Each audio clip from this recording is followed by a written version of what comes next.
ओम शांति। सुखी जीवन जीने के लिए आज ये 5 बातें सीख ली। हम सुखी जीवन चाहते हैं, धन चाहते हैं, प्रेम चाहते हैं, लेकिन हमें मिल नहीं पाता। क्यों? क्योंकि हम केवल स्थूल धन और मनुष्यों से सुख चाहते हैं, जो किसी के पास नहीं है। सब मांगने वाले हैं। तो आज ये जीवन में सुख शांति सदा बनी रहे तो ये 5 बातें सीख लें। पहला, किसी की बात को सुनना, फिर उसको दूसरे से बताना, गलत तरीके से दूसरे से बताना, और अगर वो मेरे लिए कुछ कह रहा है तो डिस्टर्ब होना, यह सब बातें इग्नोर कर दें। उसके पास नेगेटिव बातें हैं। कहीं पर कोई भी बात हुआ तो 10 लोगों से बताएगा। कोई भी कमी कमजोरी किसी के पास हुई, कोई बात से बुरा भला कह दिया, वह बातें वो 10 लोगों से कहेगा और आप चुपचाप आनंद से सुनते रहते हैं। और जो आपके मन में बुद्धि में खुशी थी, खुशी की पूंजी थी, एनर्जी थी सात्विक, उस सब को आपने दबा दिया। अब क्या आ गया आपके मन और बुद्धि में? उसकी नेगेटिव बातें, और फिर डिस्टर्ब होने लगे। वो ऐसा कहता, वो ऐसा करता, मुझे कहता। तो इन सब बातों को इग्नोर कर दो। ओनली इन बातों को इग्नोर कर दो, सुनो ही नहीं। हमारे काम की बात नहीं है तो हम इन बातों को कभी नहीं सुनेंगे। उनका काम है सुनाना, लेकिन हमारा काम है इग्नोर करना। आप जा रहे हो, वो रास्ते में खड़े हैं, 2 लोगों से किसी की बुराई कर रहे हैं। आपकी नज़र पड़ी, उनकी भी पड़ी।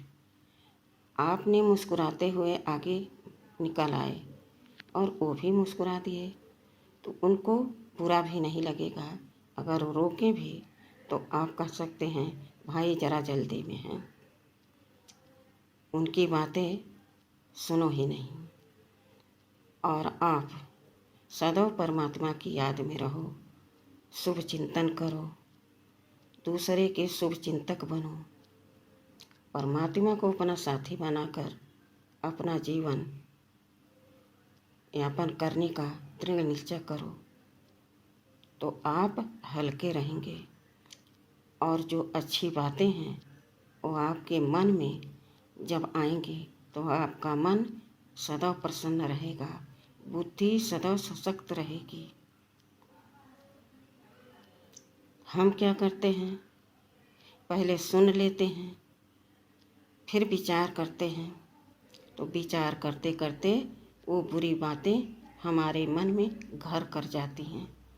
फिर हम डिस्टर्ब हो जाते हैं, तनाव में आ जाते हैं। तो पहले से सजग हो जाओ और ऐसी वैसी बातों को इग्नोर कर दो। कसम खा लो मेरे काम की ये बात नहीं है तो हम नहीं सुनेंगे। दूसरी बात, घर में कितने भी लोग हों, तनाव का माहौल है, सारे लोग अपने मनमानी कर रहे हैं।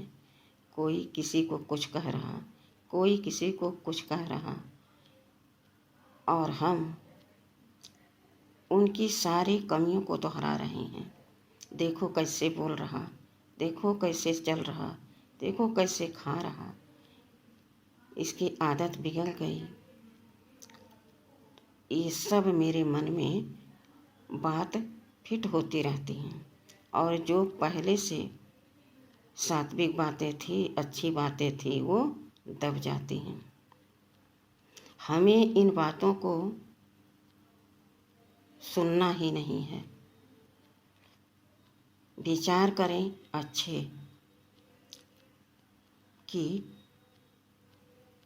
उस आत्मा के मन में कितनी भी बुराई है, उसके अंदर कितनी भी कमी है, लेकिन एक तो खूबी है, एक तो अच्छाई है। जो आत्मा पावरफुल, शक्तिशाली है, उसका स्वभाव संस्कार वही है, दूसरों को नीचा दिखाना। तो आपका घर आपके ही सोच से स्वर्ग समान बन जाएगा। आप किसी की कमी मत देखो और उनको शुभ दृष्टि दो, शुभ वाइब्रेशन दो, शुभ संकल्प दो और सामने से उनको शुभ बोलो। आप सुबह सुबह उठो, देखो वह हाथ मुंह धो लिया है, ब्रश कर लिया है, कोई अच्छी चीज़ ले लो, उसके पास चले जाओ, 2 मिनट भगवान की याद में खड़े रहो। वह सोचेगा कि मेरे सामने ये क्यों खड़ा है। इतनी देर में आपको वो कुछ कह भी नहीं पाएगा, समझ नहीं पाएगा और आप उस चीज़ को उसके मुख में एक निवाला डाल दो। फिर वो क्या करेगा, मुंह को तो डुलाएगा ना। इतने में आप उसको अपने गले लगा लो तो स्वाभाविक है कि वो भी आपके गले लग जाएगा। आप देखेंगे काफ़ी देर तक यह मिलन चलेगा और सारे जितने नेगेटिविटी शब्द, सोच, कर्म थे, वह सब उसी दिन से, उसी घड़ी से, उसी समय से समाप्त हो जाएगा। आपका घर स्वर्ग की तरह फिर से सजा सजाया, शक्तियों से भरपूर, प्यार से भरपूर आपको महसूस होगा। तीसरा, मेडिटेशन। मेडिटेशन आप सुबह शाम जरूर करें। 24 घंटे आप अपने जीवन यापन के लिए काम करते हैं, लेकिन 1 घंटा सुबह, 1 घंटा शाम आप भगवान के लिए निकालें। आप कमाते हो, खाते हो, भगवान को कभी नहीं याद करते हो। आप सोचो, जब आपको कोई ऐसी तकलीफ होती है तब आपको भगवान याद आता है। तब आप भगवान के पास जाते हो और कहते हो, भगवान मुझे धन दे दो, मुझे महल माड़ियाँ दे दो,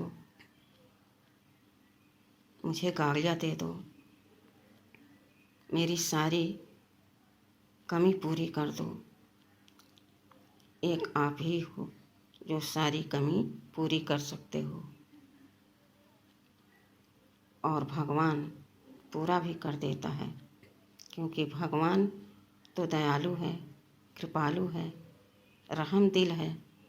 वह देखता है तो आखिर मेरा बच्चा। कभी नहीं याद किया, लेकिन आज ज़रूरत पर मेरे पास आया तो मैं तो दाता हूँ, तो भगवान ज़रूरतें पूरी कर देता है। लेकिन जैसे ज़रूरतें पूरी हुई, वह अपने दिनचर्या में मगन हो जाता है, भगवान को भूल जाता है। आखिर क्यों? जब ज़रूरत पड़ी तो भगवान नज़र आया और जब चल रहा था जीवन यापन तो भगवान कभी नज़र नहीं आया। तो भगवान को कभी भूलना नहीं चाहिए। तो हमेशा बैलेंस बना रहेगा आपके पुण्य का और आपके कर्म का। चौथा, हम दुआएं दें, दुआएं लें। ये हमारे उस समय पर काम आते हैं जब मेरे पास कोई धन नहीं होता, कोई व्यक्ति सहारा नहीं होता, तब दुआ काम आता है। जब हम ऐसी जगह पर फंस जाते हैं, कोई इंसान कुछ नहीं कर सकता। मान लीजिए आपने धन कमाया, खाया, लेकिन एक दिन आपको ऐसी बीमारी आई जो आप कितना धन लगा दिए, लेकिन आपकी बीमारी ठीक होने वाली नहीं है, पैसों से ठीक होने वाली नहीं है, क्योंकि मेंटली डिस्टर्ब है वो।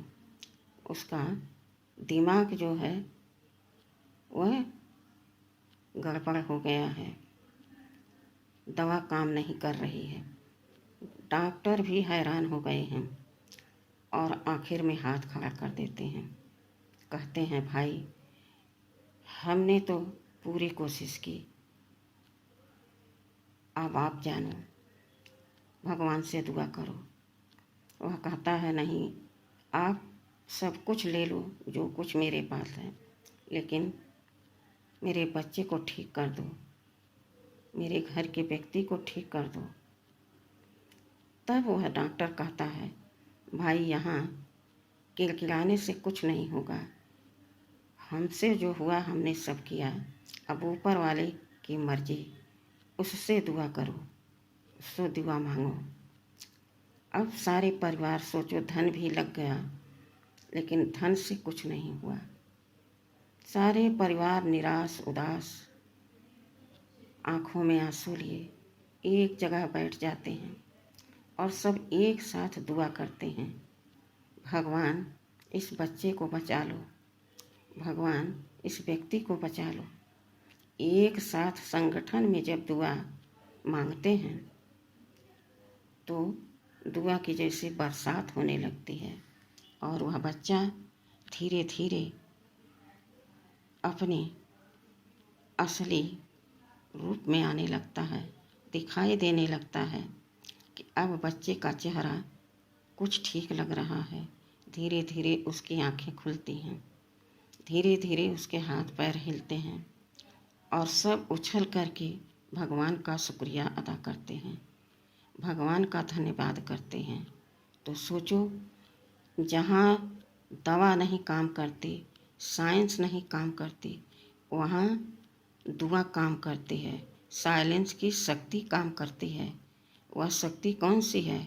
सर्वशक्तिमान की शक्ति उस पर बरसती है और वह बच्चा हो या वह व्यक्ति हो, ठीक हो जाता है। तो हमें धन कमाने के साथ साथ अपना जीवन यापन करने के साथ साथ दुआ भी कमानी चाहिए, पुण्य भी कमाना चाहिए। यह उस समय पर काम आते हैं कि जहाँ धन दौलत मनुष्य काम नहीं आते, तब हमारे पुण्य के काम आते हैं, हमारे दुआ ही काम आती है। उसने एक साथ बहुत सारी दुआ कमाई और वह ठीक हो गया। पांचवी बात कि हम समय का कद्र नहीं करते और जब समय निकल जाता है तो हम बार बार अपने आप को कोसते हैं, बार बार हम दूसरे को दोष देते हैं। लेकिन विचार करो, जब समय था तो आप कहाँ थे? समय का कद्र आपको करने नहीं आया, तो अब समय अपना रूप दिखा रहा है, तो हमें समय का कद्र करना चाहिए। समय बलवान होता है, इंसान नहीं। समय निकल गया, चाहे जितना बलशाली इंसान हो, धनवान हो, शक्तिवान हो, लेकिन समय गया तो सब कुछ व्यर्थ हो गया। इसलिए हमें समय का कद्र करना चाहिए और जो समय का कद्र नहीं करता उसके हाथ में दुख, अशांति, तनाव, पछतावे का एक रूप आ जाता है और उसी में वो घुटता रहता है। इसलिए समय का कद्र करना सीखो और इन 5 बातें अपने जीवन में उतार लें, तो आप सुखी, शांत, सुखमय जीवन जीने के साथ साथ परमात्मा के भी प्रिय रहेंगे। परमात्मा जैसा प्यारा, सच्चा दोस्त माता पिता बंधु सखा इस संसार में कोई नहीं है। सबसे प्रीत करो लेकिन परमात्मा को मत भूलो। सबसे प्रेम करो लेकिन परमात्मा का प्रीत, परमात्मा का प्यार बहुत अलग है, क्योंकि